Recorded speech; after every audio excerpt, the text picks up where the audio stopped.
Hi everyone, it's Bernadette, Simply Be Fluid Art in Cape Town. I'm going to be blowing out another bloom background for you, and on top I'm going to do my bloom flowers. I've got a long playlist of all my bloom pours, so if you haven't yet checked that out, please go and have a look.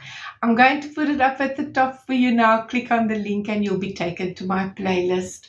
If this is the first time for you checking in my channel, thank you for clicking on this video today. I appreciate it. Please consider subscribing and joining my pouring family. Let's get to the pour. I hope you enjoy my process.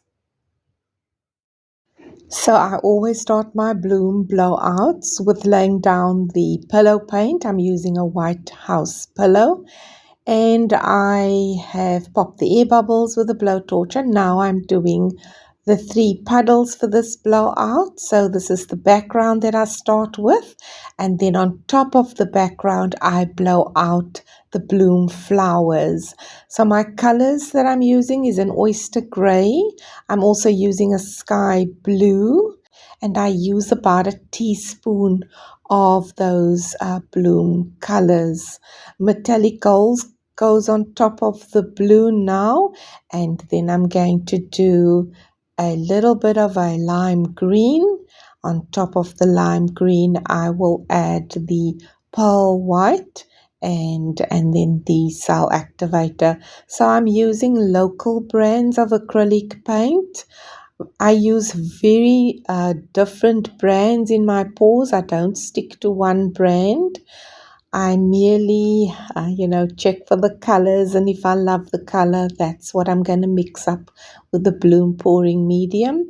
I'm going to put all the recipes down in the description box for you so you can check it out and mix up your colors.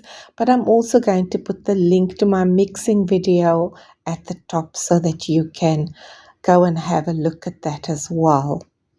Get ready for the background blowout. This is just a deconstructed puddle blowout. There's no process to this. All I'm doing is spreading the cell activator over the colors, and then I proceed to blow those puddles over the white pillow paint, just stretching out the color over the pillow paint to give a beautiful background that resembles alcohol ink. It's got some features of alcohol ink, that beautiful tones that appears after the spin.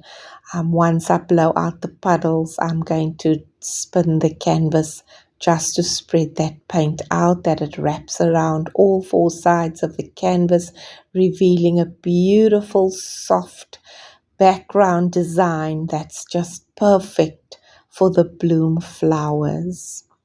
So my camera blacked out. I'm really sorry about this, my friends. I blew out the puddles, the bloom flowers, without realizing that the camera had died. But I think this is still valuable for you to see how I do the edging of my bloom petals, because the edging is part of my what I call my aftercare. So after I've blown out my bloom flowers, I take about 45 minutes just with the aftercare, and this is merely building up on that blooms, picking up some paint on the front end of my skewer, on the pointed end, and lining or outlining the edges of the petals with a darker shade that is part of my palette. I lift the paint off on the tip of the skewer and I edge the petals with it, allowing that paint to drip off the skewer stick. This is an important step that I don't miss out on, because it gives my blooms a 3D look. It allows the blooms to almost stand up from the canvas as it dries, revealing and making it much more defined. And I think it just adds a lot more depth to the entire painting. So let me give you a close-up view. Thank you for watching, everyone, and for joining me. I'll see you on my next video. Take care. Bye for now.